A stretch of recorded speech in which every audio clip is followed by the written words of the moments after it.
Ambassador Wells, so nice to have you with us this morning. Thank you for the invitation. We looked forward to talking to you for a while because you've been traveling to Central Asia, you've been busy, specifically with Uzbekistan. I want to get to your recent trip to Tashkent and talk about the reforms that are taking place in Uzbekistan. But before that, I have watched your work for many years. You are a professional diplomat whose career has spanned several administrations, both Republican and Democratic. And I've covered Central Asia for as long as you've been working on the region. So between you and I, we've probably heard the same sets of policy themes, support of sovereignty, security, promotion of democratic reforms, economic development. What has changed with the arrival of the Trump administration? What's new in terms of the policy towards Central Asia today? I think a couple of factors. I mean, first, you're right. For the last, since 1991, we have always strongly spoken out in favor of the sovereignty, the territorial integrity, and the independence of the Central Asian states.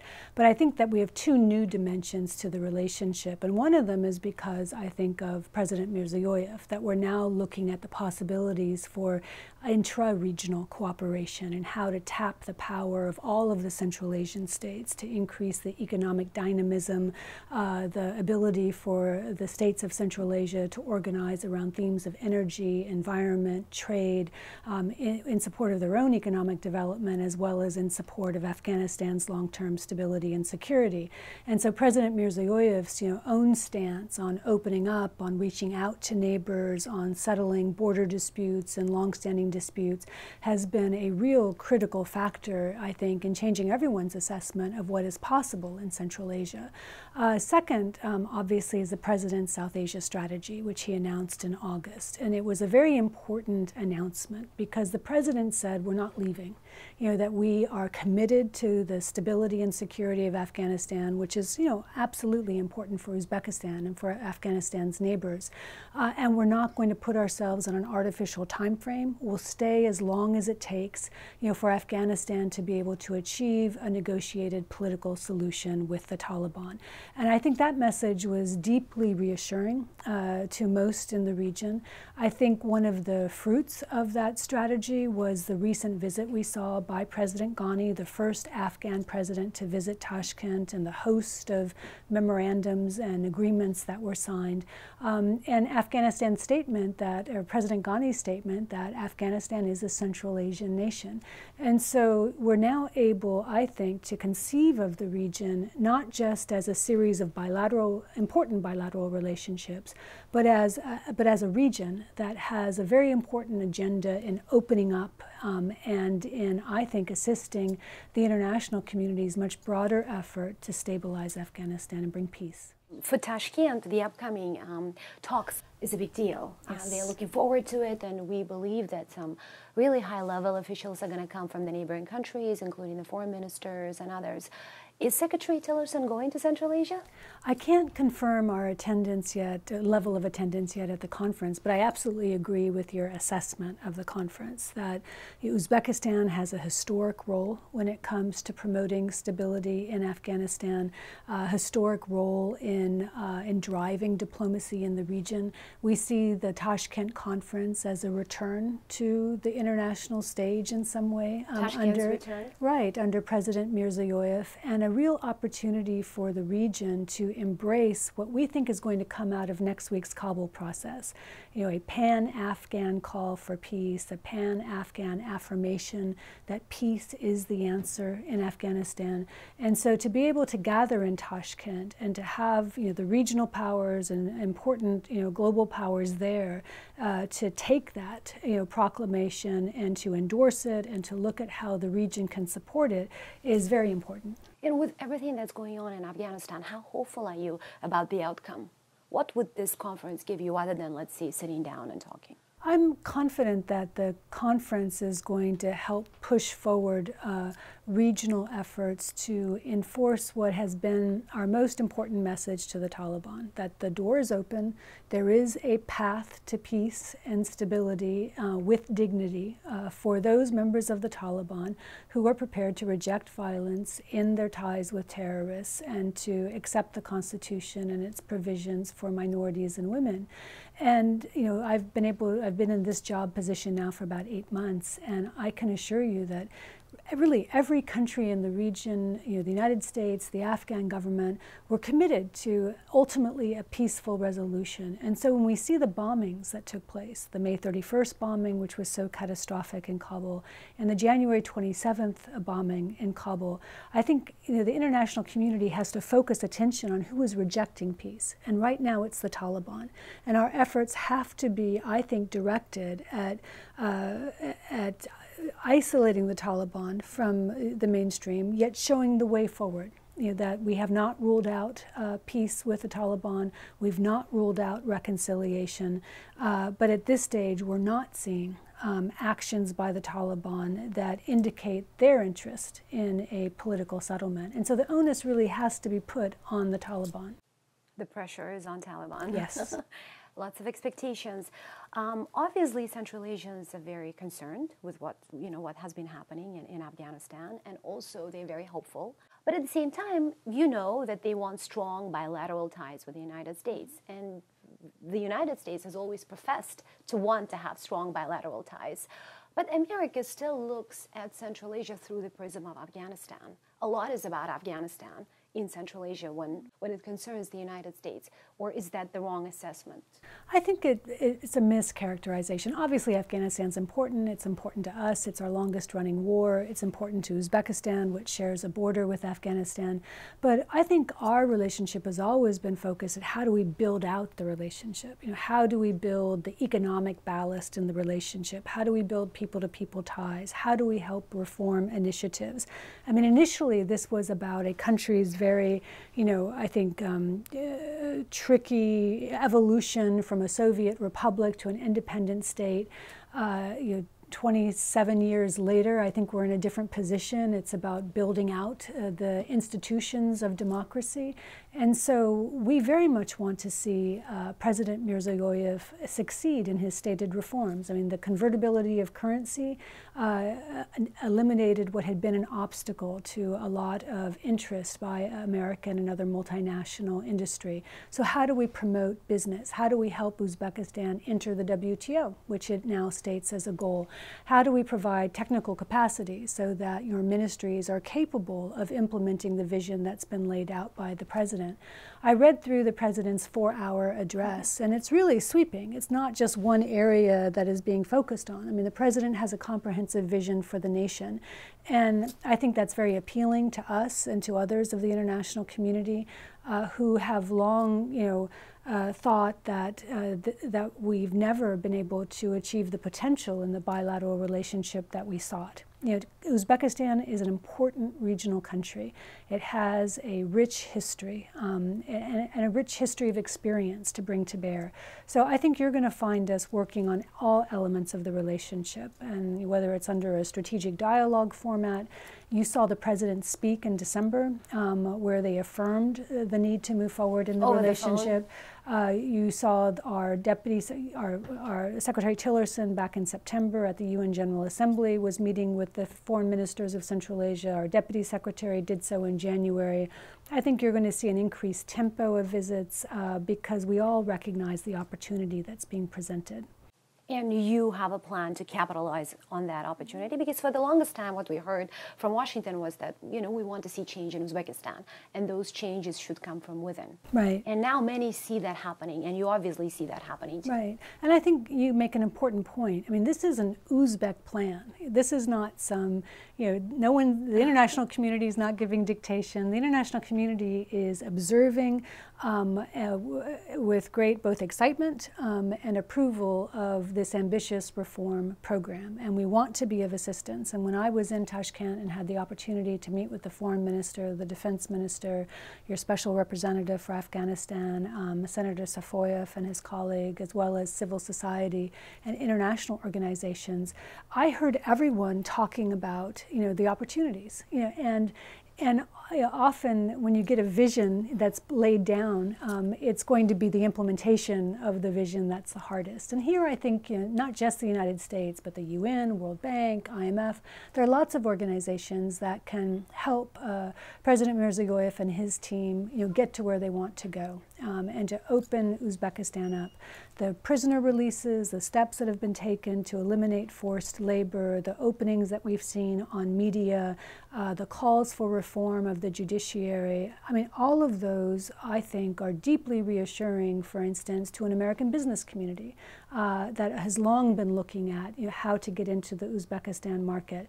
So I think there are lots of opportunities here, and and I would say lots of goodwill on our part to try to take advantage of the new Uzbekistan that we see. Based on everything that you know about the reform agenda in Uzbekistan, where do you want these reforms to lead? This question actually comes from the Uzbek experts, policymakers. They wonder about what U.S. wants to see. Like, where should we go from here? We would like to see Uzbekistan that's open to the region and to the world. For I think many years, Uzbekistan rejected the notion of deeper regional ties. We saw, and much of this was natural. I think after the Soviet Union, there was almost an instinctive moving away from Soviet-era cooperative mechanisms that ultimately many made sense, whether it was cooperation on energy, cooperation on water. And so now, with, I think, the new opening in Uzbekistan, how do we look for, the most efficient, the greatest efficiencies, the greatest business ties, the kind of cooperation that is going to increase the living standards and the prosperity of Uzbeks, offer opportunities for investors, both Uzbek and foreign, to participate, and to capitalize on Uzbekistan's skills. I mean, its understanding of the region, what it can bring to the diplomatic table, and helping to forge regional peace. And the immediate initiatives under President Mirziyoyev to settle borders, to resolve disputes with neighbors, to open up, to create air links, all of those send an extremely positive message to the community and create new opportunities, not just for business, but I think for regional stability writ large. Many see the United States as an observer, not necessarily as an active player in Central Asia. They say that, well, Russia has economic and political leverage, China is bringing billions of dollars, and I'm sure you have heard this before, and this economic investment could translate into a political leverage eventually. But what is U.S. bringing, they say? What is U.S. doing that will affect the lives of people in real terms? Right. I think that it is a good thing that America does not have a boundary, a land boundary with Uzbekistan. We don't have a stake in your territory. We're not seeking to cast our influence over you. Instead, I mean, America has always stood for the principles of Uzbekistan and the countries of the former Soviet Union to be free, to be sovereign, to have their territory respected, the integrity of its territory respected. And that is useful to Uzbekistan as it navigates its relations. We do not see a relationship with the United States coming at the expense of any other relationship that Uzbekistan enjoys. Uzbekistan, as a landlocked country, has to have a multi-vector foreign policy, has to build relations with its neighbors and take advantage of opportunities that that emerge. And we understand that. I think, because we're not located in the region, we're a rather benign force when it comes to partnering for reform reform and economic development.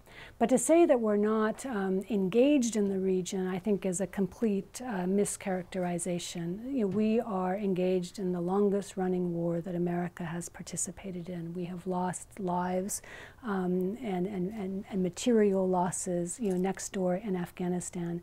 The region has been a preoccupation, you know, of the last 4 or 5 presidents, and so very much Central Asia features. And so you've seen not just the phone call between your president and President Trump, but the recent visit of President Nazarbayev, the high-level engagements by Secretary Tillerson.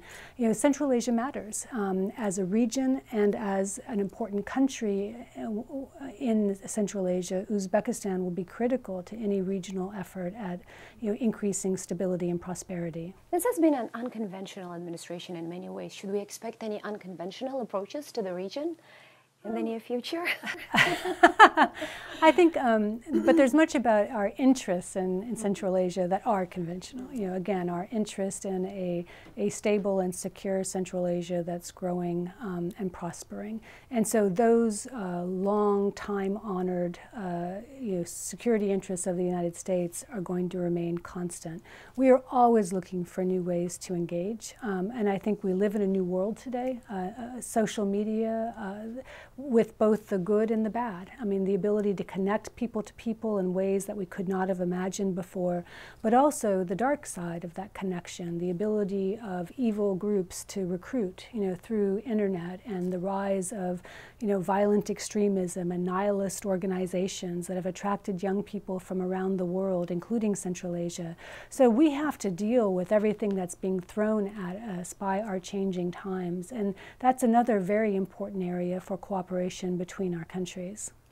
Speaking of that, we see the relationship sour with Pakistan, and when there's conversation about this in Washington, Central Asia comes up as the best alternative in terms of supply routes, and we know that the Northern Distribution Network never fully stopped functioning. Should we expect any new deals or maybe agreements or initiatives in the near future? I think we're always looking to maintain our trade relations and our, you know, transport relations with countries of the region. But I would say when it comes to Pakistan, we see Pakistan as a very important part of the solution to stability in Afghanistan. And the goal of the South Asia strategy is to work with Pakistan to see that its interests are reflected and met at a negotiating table at the same time that we're able to push or entice or facilitate the Taliban's own participation in a negotiation. So I wouldn't read, you know, our current relationship with Pakistan as suggesting that we want to walk away from that relationship. To the contrary, we very much want to have a partnership with Pakistan against all violent extremist organizations. I think Central Asia and the Central Asian leaders and the Uzbek leadership have always opposed violent extremism. They've been very concerned about the prospect or the possibility of terrorist organizations taking root. There are obvious areas, overlapping interests that we have in sharing information and better understanding the phenomenon. Because as we defeat, for instance, ISIS in Iraq and Syria, none of us can afford for the remnants of those organizations to take root elsewhere. We have to be on guard. We have to have the information sharing arrangements in place and the law enforcement relationships in place to be able to counter it. But more than that, we have to understand the phenomenon and I think come to a better understanding of why young people in particular have been attracted, you know, to these violent nihilistic creeds. And so, you know, this is something that we share and that the global community shares. And under our own C5 programs in the region, counterterrorism and countering violent extremism is an important pillar. Speaking of U.S. interests and the mutual interests, obviously, we saw how the relationship with Kyrgyzstan suffered under the Russian influence. And I know you're a Russia expert. You've spent a lot of time focusing on Russia. What kind of tools or mechanisms, levers do you have to protect your interests in the region? I think we, again, our relationship with the Kyrgyz Republic the United States has always stood for the Kyrgyz Republic's independence and territorial integrity, and has invested significantly in trying to assist the Kyrgyz government increase its own capacity, to work with civil society and media, to increase those institutions that are the guarantors of democracy. I think we all recognize that the Kyrgyz Republic has managed democratic transitions. It's made important progress in its own political evolution, and certainly we desire a productive and constructive relationship with the Kyrgyz Republic. We, at one point, we had the Manas Air Base, which was an important contribution to the northern distribution network. But even without the air base, I think we see the Kyrgyz Republic's contribution to the region as being essential. I mean, when we talk about, again, energy sharing and energy cooperation, it's all 5 countries of the region working together that are going to maximize the potential of any one individual country. And I know Uzbekistan sort of feels this intimately, with the situation of the enclaves and the borders. You can't even as you build your own institutions, your relations with your neighbors are important. And so we would like to help facilitate those relations. And again, I think what we bring most to the table is the fact that we aren't living in your neighborhood. So U.S. will continue to be a unique player as far as as far as Washington is concerned. Going back to Uzbekistan, there are some great expectations from the United States. I'm sure you heard many of those when you were there, and I know that Ambassador Spradlin in Tashkent constantly engages both political and non-governmental part of Uzbekistan. What are some of the things that stand out for you that makes you, let's say, think of new ways of doing things? Because in many ways, this is such a unique opportunity, right? Mm-hmm. Such a unique opening. I think on the economic side, there are clear possibilities for us to increase our engagement. American companies are extremely interested with the currency convertibility. It's now possible for them to repatriate profits. And so I think you're going to see continued interest in growing the trade relationship. But I think an area that's really most untapped is people to people and developing the ties between our countries. And whether some of those are business ties, but I'm talking about students, about professionals, about training programs, about non-governmental organizations. I think in Uzbekistan we still have a very formalized way of communicating with one another. It's that stems from from the Soviet Union days even. And so moving to a relationship that's built more on shared interests, on trust, as we build up trust between our countries that we can work together and work together effectively, I think we're going to see a real blossoming of personal relations between our countries. And those are such important bridges of understanding and of reinforcement of the goals that we seek to achieve. And there we have a lot of catching up to do. But I attended at the National Library a class, for instance, an English language class that we were sponsoring. The students are terrific, and they so much are part of this international world. Uzbek nationalists, but looking to make ties, with their neighbors and with the global community. And we need to tap that energy and dynamism and idealism of the younger generation in both of our societies. I can totally imagine after this interview we'll be getting a lot of questions from our audiences. Oh, are we going to have new exchange programs? Are some of those programs that closed down coming back? Because there is a lot of enthusiasm when it comes to education. I would say reach out to the American Embassy, to our public affairs section and our counseling, education counseling section. But we very much want to restore some of the programs we used to do, to look for new areas where we can work together in creating partnerships. We've had programs, our International Visitor Program, where we take, it's not just students, we take government officials on thematic visits to the United States to see how we do it here or how we do it wrong here. You can learn from a good experience and from a bad experience. But I've always felt that diplomacy is most successful when you have a common understanding and a common bond. And I'm always struck by how a glimpse into one another's society. So whether it's American students coming to Uzbekistan, American diplomats coming to Uzbekistan, American businessmen coming, suddenly the possibilities become clearer and the excitement is generated to do more. And so I think today we're seeing a lot more excitement. People are very interested in what's happening in Uzbekistan, and so how do we tap that? How do we build on it? Because certainly from the Department of State perspective, we're very excited about the opportunities. And I think over the next year, this is a real window for us to climb through, and I know we have good partners in Tashkent to work with. We see Uzbekistan, specifically the government president himself, challenging himself. Mm-hmm. And now what you're describing is also you see yourself being challenged by this. Mm-hmm. Absolutely. And I don't want to underestimate sort of I appreciate that reform is difficult, that much of the agenda President Mirziyoyev has laid out is hard. It requires a lot of change and capacity building and changing mindsets. But I think the goodwill is there, and certainly the goodwill from the international community. When I met with representatives of the World Bank and the UN, everyone is really focused on how do we be partners. And this is an Uzbek project, an Uzbek experiment, but you have lots of partners and friends. Thank you so much for talking to us. Thank you.